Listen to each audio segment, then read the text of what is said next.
Cool. Well, hi everyone, and welcome to the Waste and COVID-19 webinar. My name is Sophie Oshetsky. I am a PhD student at McGill, and I'm also the Environment Commissioner for McGill's Postgraduate Student Society, which is also known as PGSS. This is the first collaboration between Zero Waste Concordia and PGSS, and the purpose of this webinar is to go through some zero waste basics in the context of COVID-19, and more importantly, to connect with one another.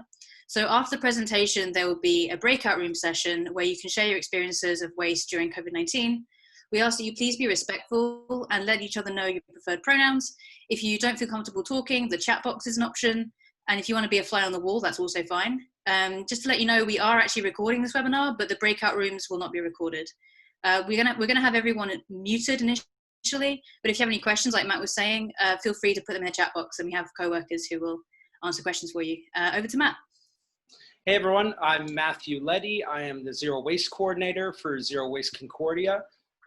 First of all, thank you all for coming. This is awesome. I'm really excited, and yeah, this is going to be a lot of fun.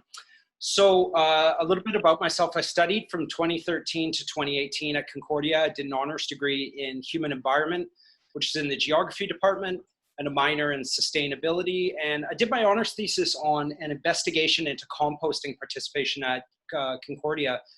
And I mention that because there's a lot of things that I learned from that that apply to where we are now. So we're going to get to some of those tips as we go along. So next slide, please.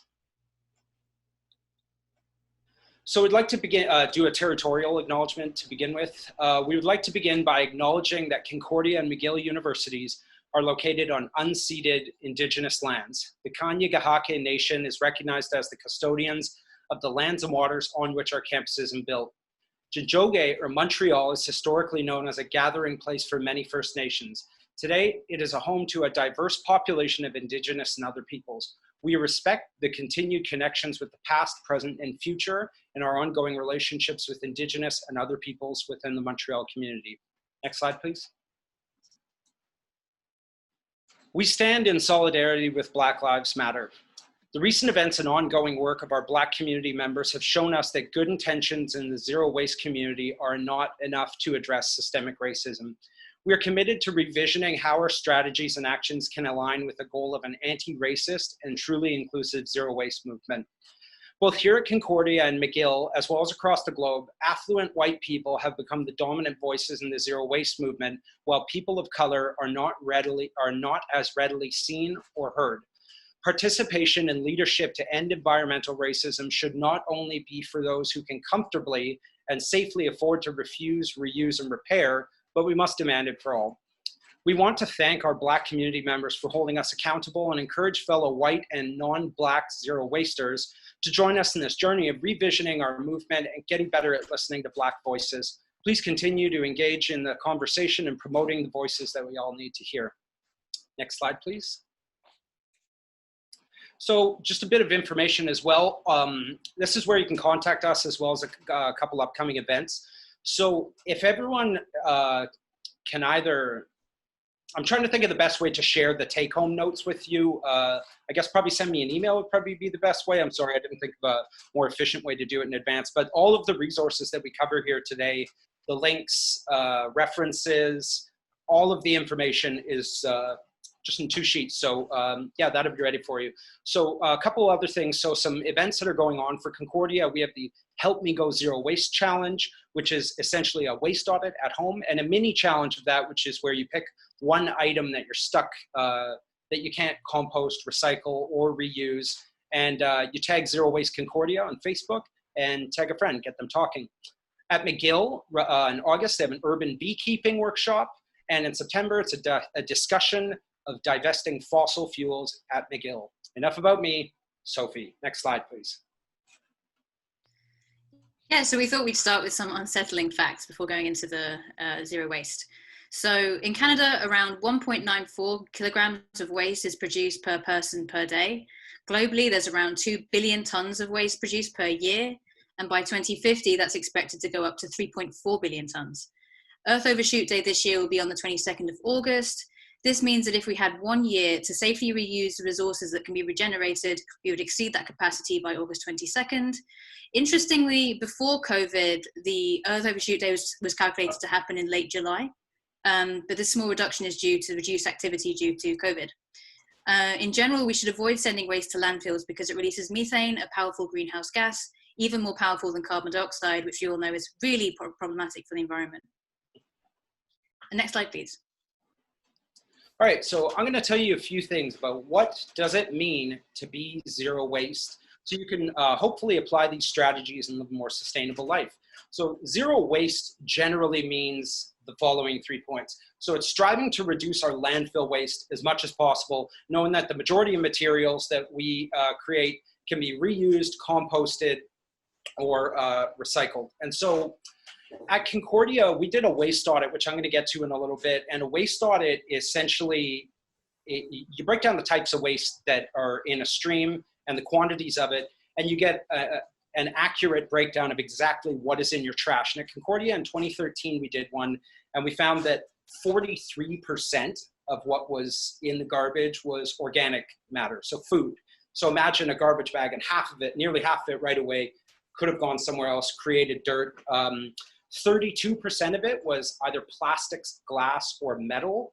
And then basically in the end, only 17% of what was in the bag or what was in all of the trash was supposed to be in there. So there's obviously quite a bit of room for education, and it gives you a really clear idea of what you need to work on and you know, maybe where you can make some improvements. Sophie? Yeah, so in addition to that, zero waste also means sending 90% of materials to reuse, compost, and recycling. It also means positively encouraging each other to overcome challenges and not shaming, such as by changing behavior, access to education, compost and recycling bins, and reuse initiatives. Next slide, please. So waste audit, again, is a method for analyzing an organization's waste stream. And the goal is to discover, once again, the types of waste and the quantities created. And so you generally do it over a week or so, and it gives you, again, a clear idea of exactly what's going to happen. And so at Concordia, our goal is to have 90% of all materials diverted. So again, that means composted, reused, recycled. And the other goal is to shrink our total waste 50% by capita. And so the waste audit, again, is something that we're doing right now with our Help Me Go Zero Waste campaign. And we understand that a lot of people don't have either, they don't have the space to have garbage bags from the entire week around their house. So we tried to make a mini version of that. And if you're interested in getting involved with that on Facebook, you know, it's right there at the top. So at Zero Waste Concordia. So next, we are going to play a game, or Sophia is rather. Yeah, so as you can see on the screen, we have some items that you might want to throw away. And along the bottom, we have the 4 waste streams that are found in Concordia.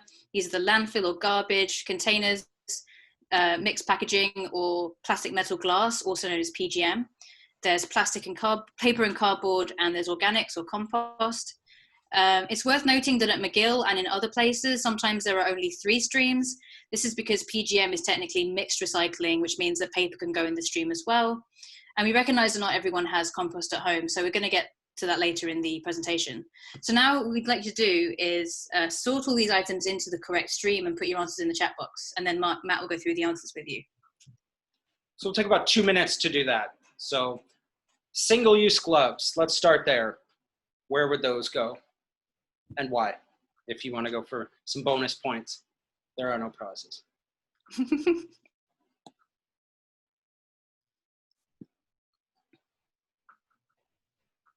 And once you're done with the sync, we're going to get to the answers in the next slide, Alan. But you might be right. Okay, and then we can move on to juice box, styrofoam. Let's go through one at a time. So juice box. So this juice box is a mix, a hybrid. It's called a Tetra Pack of plastic, paper, and a waxy exterior, and metal on the inside as well. So where would that go? No, Alana, no need to apologize. It's great. Just to clarify, Matt, do you want people to put the answers in the chat box now or to wait? Yeah. Later? Put them in right now. So yeah. Go for it. What you were doing is totally perfect. Paper and cardboard, maybe landfill with the wax. That's a good point. Wax is a trippy, wow, I guess it could be a tricky one. Containers, mixed packaging, okay. Let's go on to styrofoam right now. And styrofoam, you'll see the recycling number 6 on there. But there's a trick.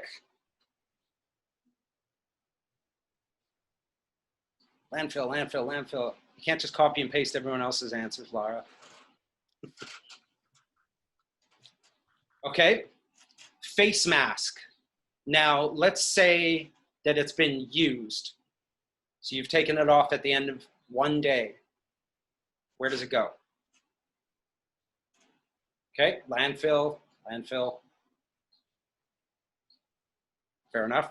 Okay, next one, disposable coffee cup. We'll do the lid second. Ah, you're right, Orion. I didn't mention it was a single-use mask. Okay, coffee cup, disposable coffee cup. You go to your local coffee provider for a coffee. Okay, compost, recycling. Again, this is a tricky one. So cups, landfill. Okay, recycling. Okay, and what about the coffee lid? Cup, landfill, top, recycling, okay? And the lid, for this sake of example, let's say it's plastic number 6, although you can find number 5. Landfill, landfill, recycle, okay? Okay, so let's say paper towel. And let's say it's been used, it's wet. Where's it gonna go? Compost, compost, compost. You're not wrong. Okay.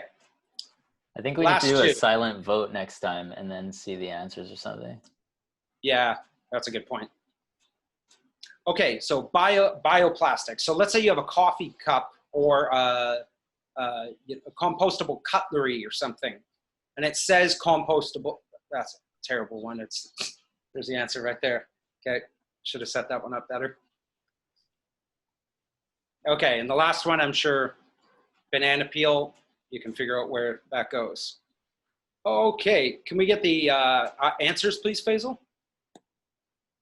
Okay, so first things first, the juice and milk cartons, the Tetra Packs, are gonna go in the PGM recycling. And so a lot of what can happen as well is that the materials ended up getting shredded and the wax gets separated from the other things. Faisal, is that correct, with the wax on a Tetra Pak?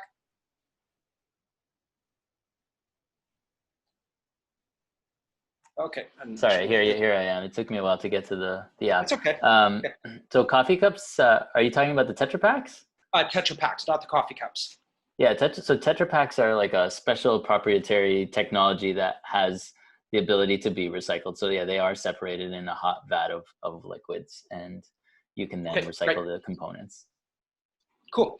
Okay, so styrofoam, number 6, that's going to go in the garbage until we can find a way to produce it, and to recycle it, rather. So the thing with styrofoam is that you might be wondering, like, well, if it goes in the garbage, why does it have a recycling symbol? Why does it have a number 6? And it's because that's a federal, national initiative. And so each province, some provinces can process number 6. In Alberta, you can. In Quebec, we can't. So if you see 6, unfortunately, it goes in the garbage unless you're driving to Alberta and want to save all your styrofoam with you. Okay. Can I add one other option? Is that the eco centers? Some of the eco centers in Montreal do accept plastic number 6. You can look up the information. It's a bit of a trip for a bunch of styrofoam, but sure, something you can do. And we have a link to the eco centers in the accompanying notes as well. So. Okay, so we'll get to the single-use gloves and face mask afterwards, but coffee cup, so the tricky thing here and the big kind of take-home lesson with this is that at Concordia University, coffee cups can end up in the mixed recycling. And again, it's for the reason that it gets put in a vat of hot water, the wax and the paper get separated, and that's great. The problem is that the second you step across the street from Concordia and you're no longer on their property, it goes in the garbage. So the take-home message here is that there's different rules for each different environment you're in, and it can be really challenging to stay on top of that. And I let people know, like, this is my job and I have a tough time with it. So it's, you know, it's just be kind to yourself. No, you know, just be kind to yourself. Okay, so the lids as well, you can see at Tim Hortons and Starbucks now, a lot of the lids are plastic number 5, which is wonderful. And so they changed their tune and now they're recyclable. But the good majority of lids that you're gonna see are plastic number 6. And so again, if you see 6, goes in the garbage. Paper towel, if it's dry, could go in paper and cardboard, but I'm not sure why you'd be putting dry paper towel in there. It means it hasn't been used. If it's wet, you've wiped your hands down, goes in the compost. And so the easy thing to remember here again is that paper towel is made from paper and that's where it's gonna go. But if you can put sheets of paper, which could technically be composted, in with the paper, so it doesn't need to be filtered out, it's all the better. Bioplastics, you need to see the word, you're gonna see the number 7, and 7 technically means other. What you wanna look for is the word compostable, because if it says biodegradable, that does not mean compostable. Like, it just means it'll degrade over time. So one piece of plastic will break down into 5,000. And so look for the word compostable. It's a big thing to look for. Banana peel, compost. Sophie, you want to take the last couple? Yeah, sure. So firstly, it's worth mentioning that it's quite likely that during COVID we'll produce a little bit of extra waste, but obviously your safety is more important than some extra waste created. And the obvious items left are masks, gloves, and Kleenex or tissues. As Matt was describing, technically Kleenex are compostable, but during the time of COVID, that's really not advisable. So if you're sick, make sure you dispose of them correctly. And so to dispose of any of the gloves or the Kleenex or the masks, single-use masks, they should be placed in a bag, tied up, and then put in the garbage. This is to protect workers who might have to pick them up. And that's an important tenet of zero waste, which is to respect other people who may be forced to do harmful or dangerous work. If you're unsure of what goes where, as many of us often are, I am for sure, there's an app and a website called Savau, which we've linked to in the accompanying notes. And you can basically, it has a list of all the items that you can possibly recycle, put in the garbage or in the compost. And if you just type in the thing that you're trying to get rid of, it will tell you where to put it. And for any e-waste, just check your local borough to see what they're taking and look in the accompanying notes as well. So yeah, next slide, please, and over to Matt.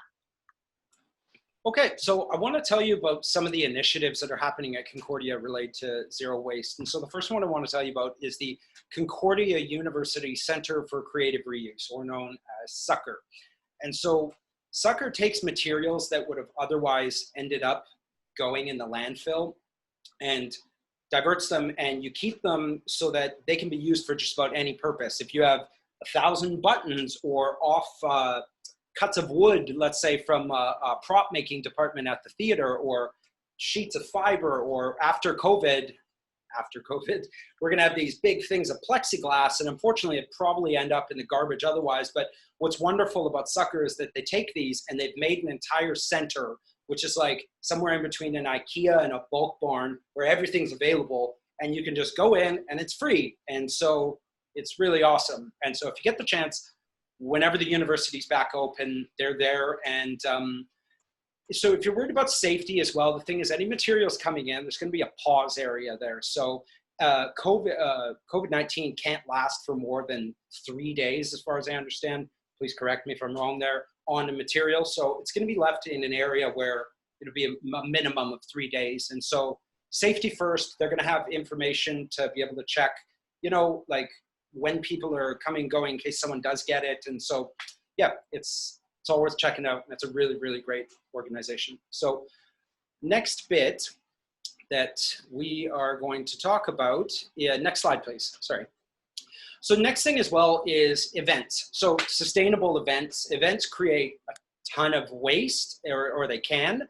And so it's a really easy way, if you follow these, to avoid that waste. So the Dish Project, which is wonderful, they rent out just dishes like you have at home to avoid you know, getting single-use dishes or single-use coffee cups. And you know, you might see, oh, I got compostable stuff. That's great. The thing to keep in mind is that compostable material still needs to be produced, manufactured, shipped, and there's a carbon dioxide price tag with every one of those things. And so the best thing you can do is reuse safely. And so that's a big, big thing to kind of get across. So food cycle as well is going to take any leftover food and donate it to local shelters. Awesome. And the last bit is that you can request, first of all, you can contact us, zerowaste@concordia.ca.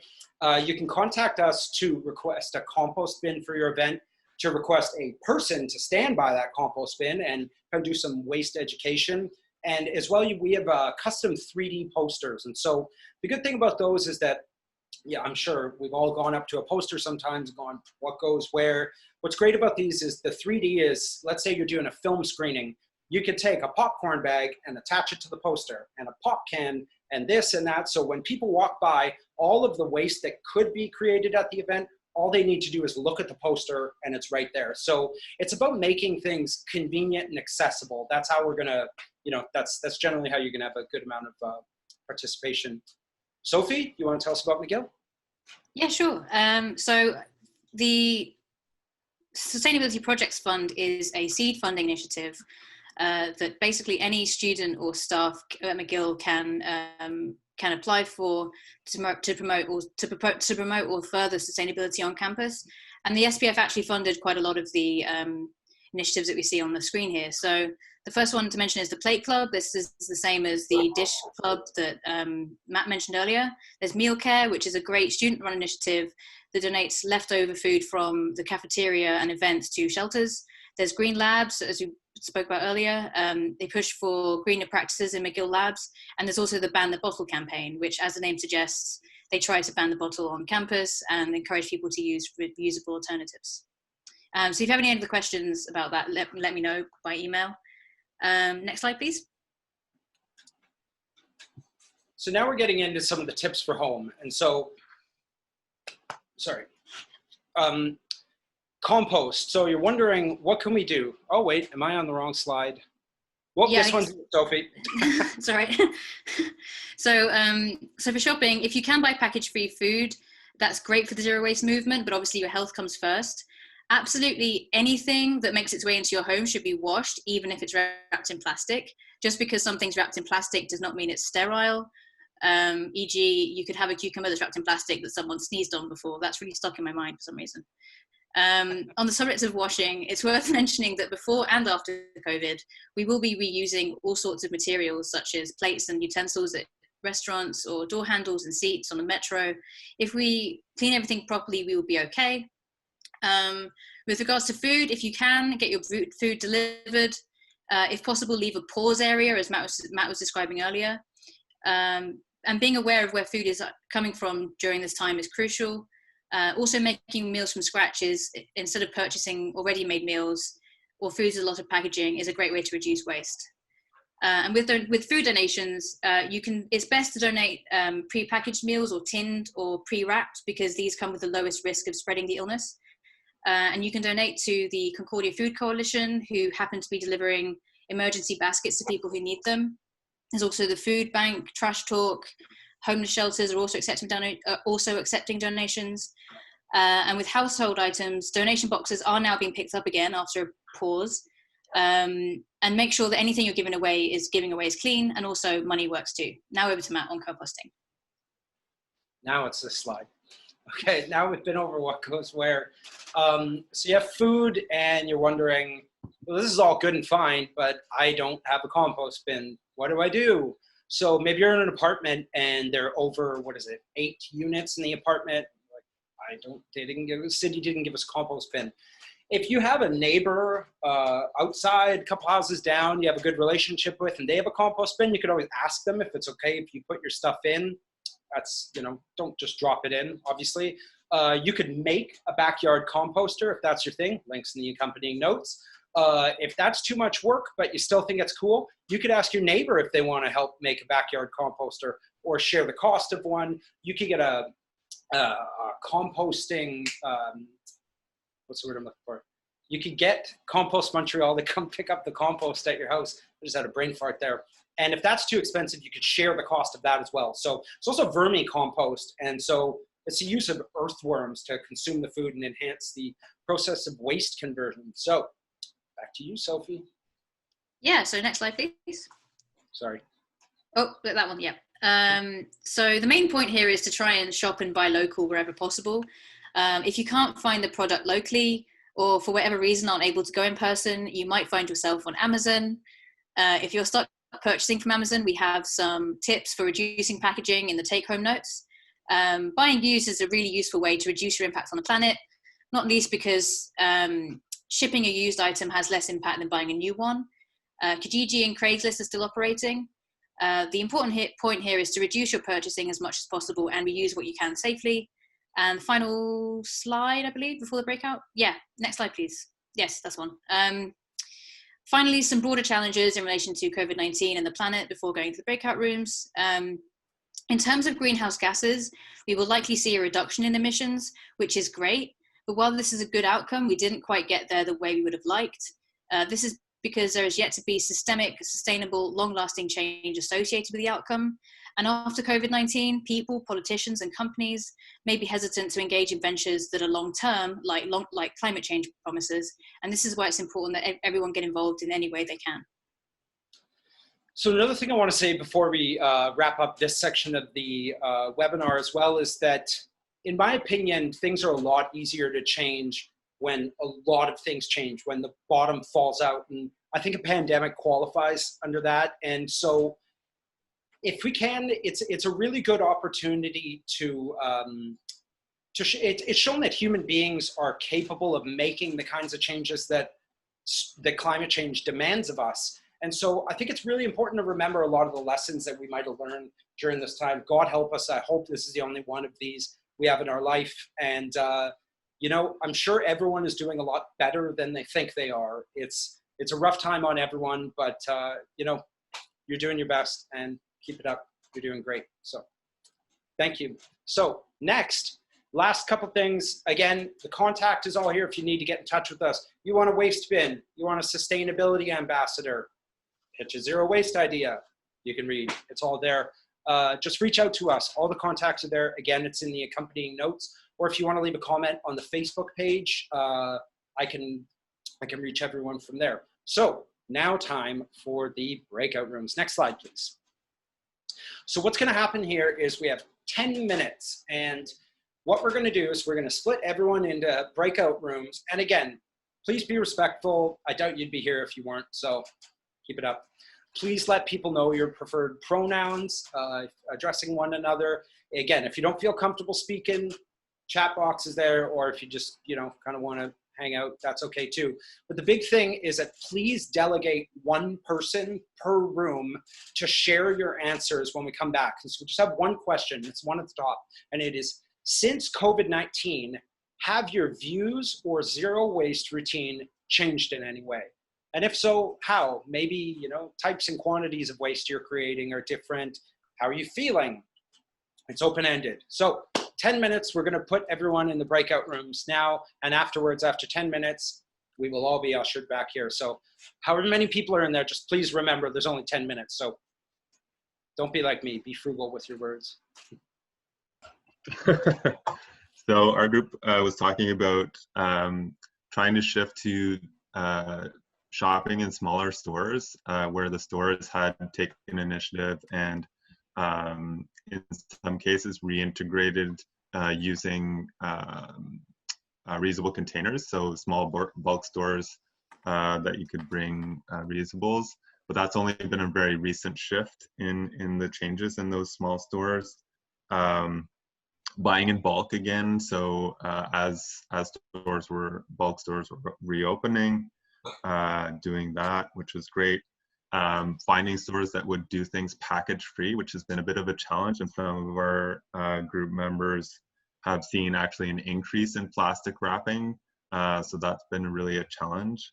But it's also given us time to do a lot of more research into our zero waste practices or making new changes as we go more zero waste, and really getting creative with things, even like Sydney was talking about, getting creative with zero waste cleaning at home or things like that, rather than going out and buying something like a Swiffer or something to clean up. Is like really going deep into research about the things that we're using at home to make sure they're more zero waste.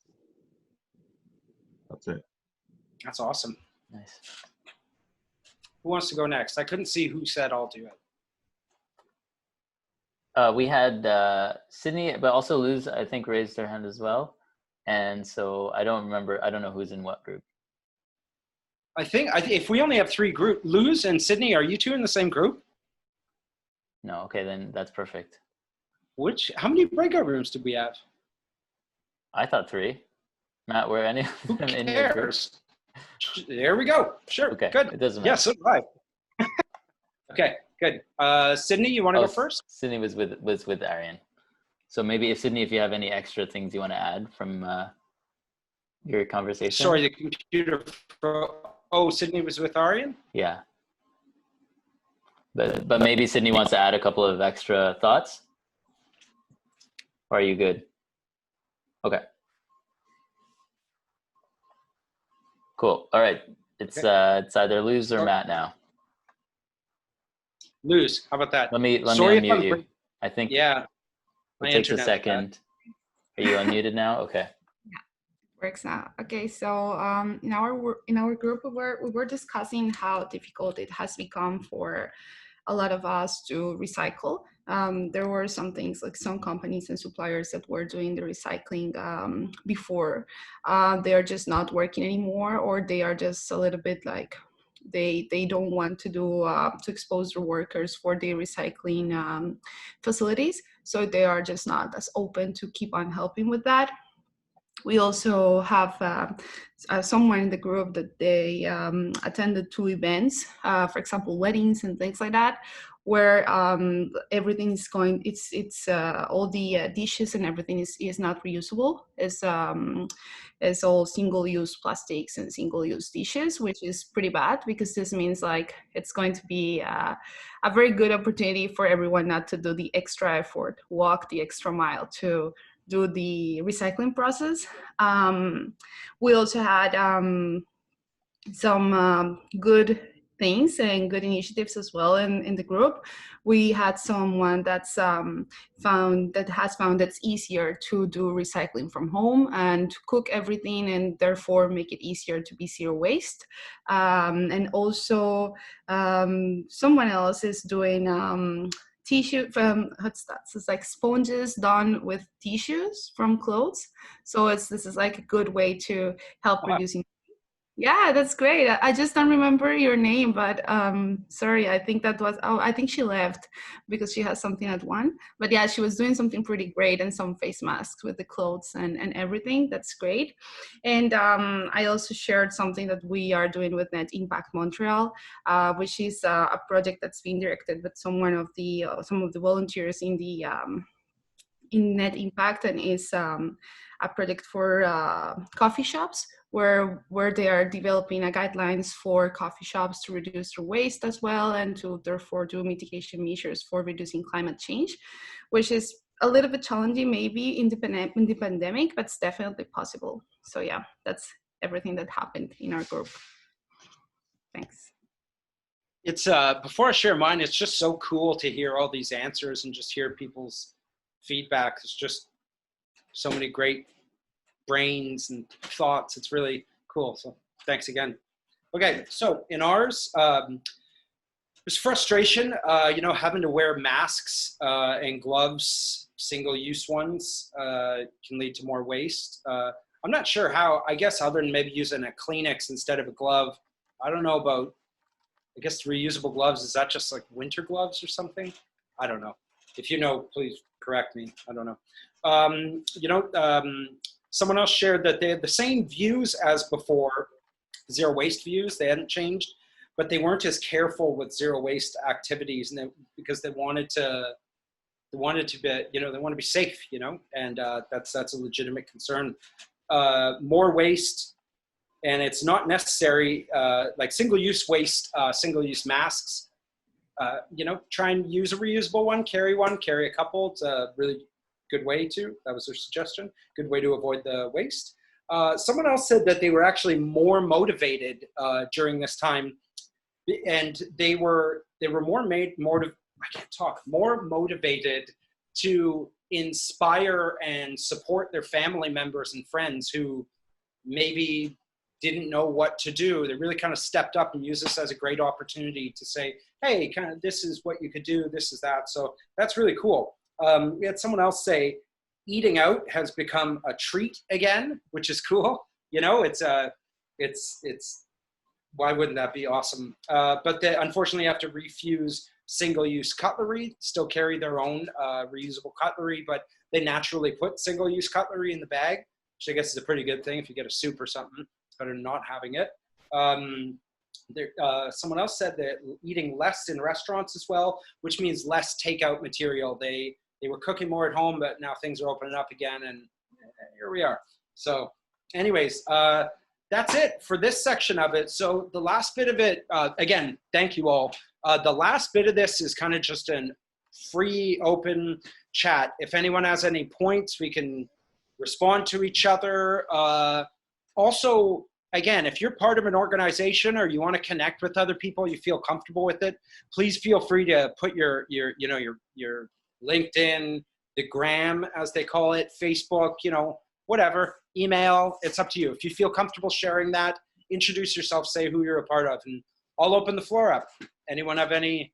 So Matt, before we get to new questions, I just want to make sure we address some of the chat box questions. And then Vanessa, I saw you had your hand raised, and we'll get to everybody. Thank you. I think Claudette, you might have messaged me, but you were using a different Jonathan, I think is what it said before. But your question was about coffee cups while we were doing the sorting quiz. Are they compostable? And I think the important thing to know is for compostable items, always look for it being written compostable. So coffee cups can be composted if they're labeled compostable. And that's some cafes will do that. Some people will offer that in stores. You can buy them for your events, but not all coffee cups are compostable. So that's a good distinguishing point. And then in the conversations, people were talking a little bit about disposable gloves and whether they are necessary or not. So I just want to draw attention to that conversation. I think that's an important point. So Awatif and Brenda were both saying, you don't really need gloves. You just need to wash your hands a lot, depending on your work context and just who you are as an individual. Like for medical workers, yes, gloves are important, but for the average person, just wash your hands a lot. And I think that's an important waste reduction tip. Aryan?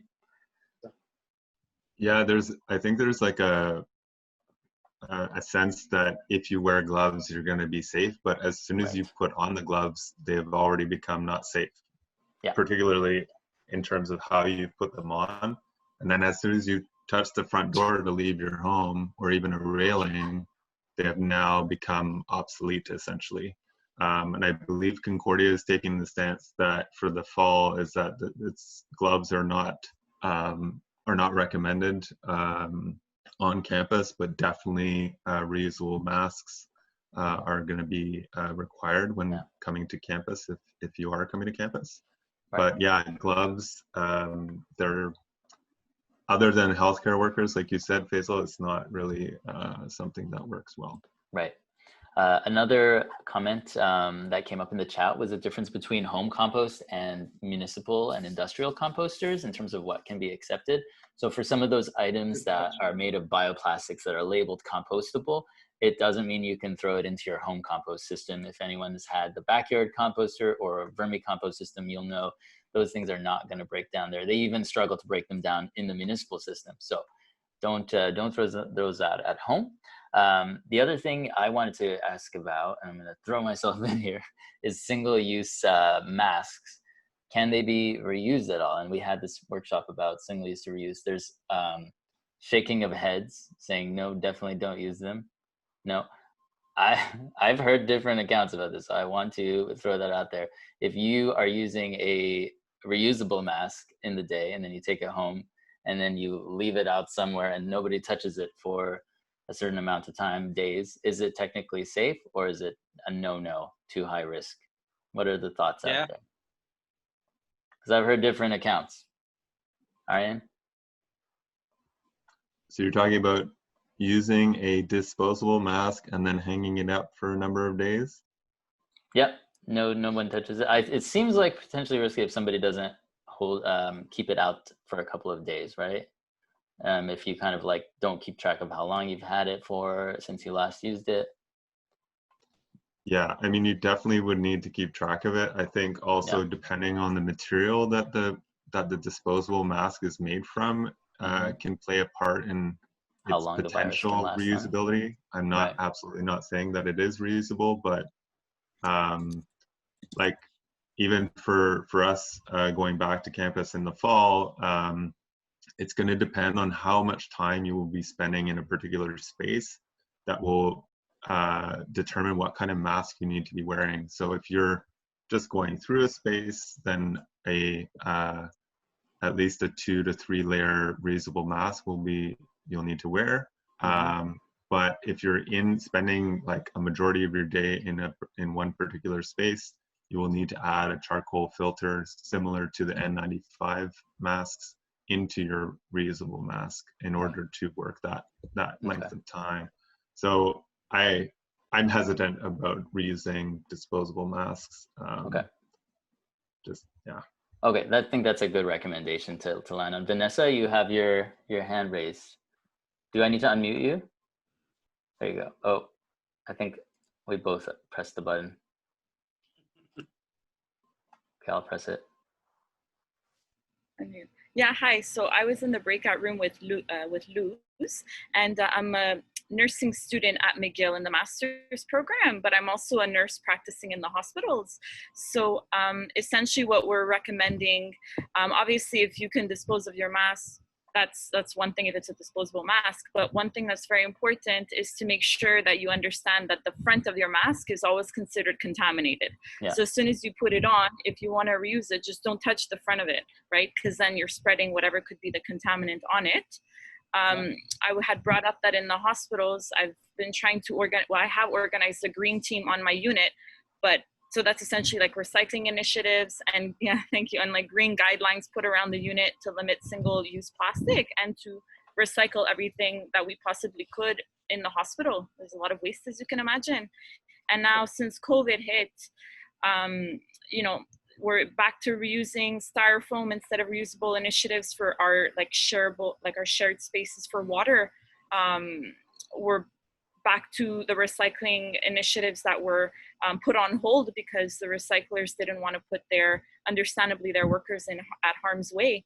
So I've just been trying to go back and forth, and this whole COVID, it's brought a lot on the hospital, but this is another aspect I think it's going to be important to acknowledge, like moving forward, So I just wanted to share. That's a great perspective. Thank you so much. That's awesome. I want to share something from Teresa, who is the person who works at Green Labs at the Neurological Institute at McGill. She says, as someone working with viruses, agreeing with Vanessa and Arian, importance of keeping it well ventilated, not touching the front side of it, as Arian mentioned, and the textile is very important.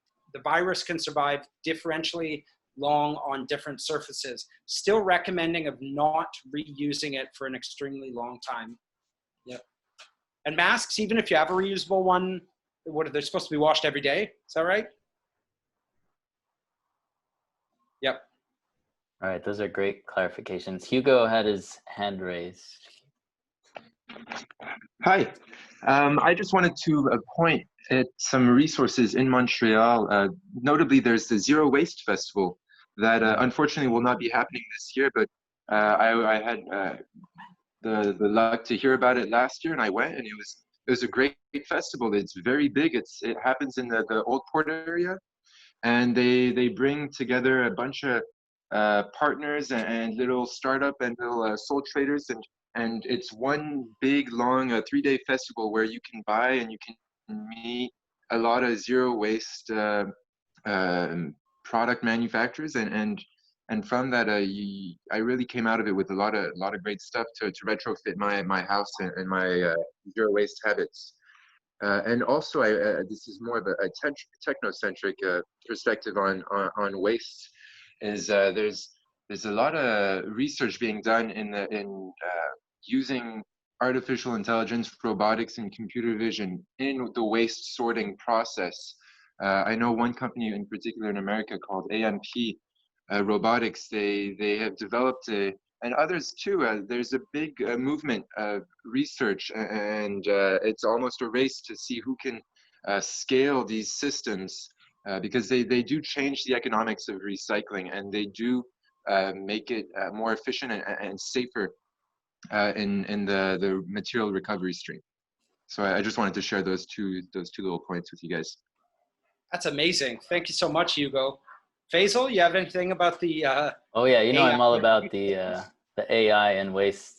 I'm actually going to be. You want to introduce yourself, Faisal? Yeah, well? I work at Concordia on the zero waste program with facilities management. I've been working there for a while on different initiatives, but I also am going back to school to study AI applications in waste management. So, of course, I always appreciate that that perspective coming in a conversation. I think it's really interesting to think about the applications with safety, right? Like in terms of COVID, and you know, if we find ourselves in a permanent pandemic situation or repeat situations, and people are less comfortable, or you know, it is less safe to be touching waste. Yeah, I mean, potentially robotics and AI can do a lot, but yeah, it's always about, like, I think in public conversations, people want to see people being connected to materials and not like the away kind of solution, and then but then also the realistic, you know, scalable and cost saving kind of perspective of these central solutions have to complement people being more aware and people being more connected, because it's so hard to get everybody to do the right thing on the 100 or so different items they might you know, deal with on a daily basis. You know, I was plugging around the Savaiwu app, and I went through the whole thing and took every single item in there and put in a spreadsheet and counted, and it was like 180 different categories of waste that somebody would potentially have to know how to sort. And that is a lot of information for anyone, even an expert, to know how to handle. So we do sessions like this to try to kind of get people to know about the main things anyone should know. But in reality, education is a big challenge, getting it perfect. So yeah. Well, I guess we're coming up to an hour. Does anyone have any burning thoughts? Or Sydney? Oh, you have I just noticed the icon. I thought that was saying like, hey, what's up? Hi, something. Okay, good. Hey, I'm really happy we're talking about artificial intelligence, because I think recently I've been thinking a lot about it, and I took a class in sustainable degrowth, and I think I got a little bit traumatized by artificial intelligence, because I was like, you know, all the resources that it requires to, you know, treat all that data for waste. I don't know if, like, you know, maybe it's a mix of both that's required, but like, do you feel like maybe educating people, or, you know, creating systems that do not create as much waste would be better than to kind of technicize like the solution? Or I think we have to have a whole webinar on discussion on it. It's such a huge topic, and I agree. It's, you know, the direction is a big question mark, but what I see happening is that the direction, we're like lagging on the direction, right? Like producers are producing all sorts of different things out there, and the education is not keeping up with it. And getting them to stop would be policy and government decisions, but they're hesitant to slow down economy. So it's a huge, complicated conversation. I agree with you. There's scary stuff there too. So I'd love to have a session about it. I think it would be a really interesting, like, you know, maybe idea for a webinar or something, because I'd like to discuss more about it, because I want to get over this trauma that this class gave me, but like, and be a little bit more balanced, I guess. Yeah. Well, it sounds like we got another webinar coming up. It's next Hugo, one. Faisal, and Sydney. Yes, I would mind. That'd be cool. I'll leave that to the pros. I don't know anything about AI. Anyone else have any? Oh, 2 participants raised their hand. Hugo and Sydney did that. Okay. I'm good. Okay. Well, I guess in the spirit of letting everyone do their thing for the rest of the day, I don't know what that means. Yeah. Stay in touch with each other if you want. Share your contacts. If you want others to know it, you can just leave a comment on the event page. And again, thank you all for coming. You know, everyone's maxed out and busy, and it's crazy, and you all took the time to be here and talk and be awesome. So woot, woot. You're all awesome. Thank you very much. Thanks, everyone. The Environment Committee, Postgraduate Student Society at McGill, and Zero Waste Concordia. Thank you again. You're all amazing.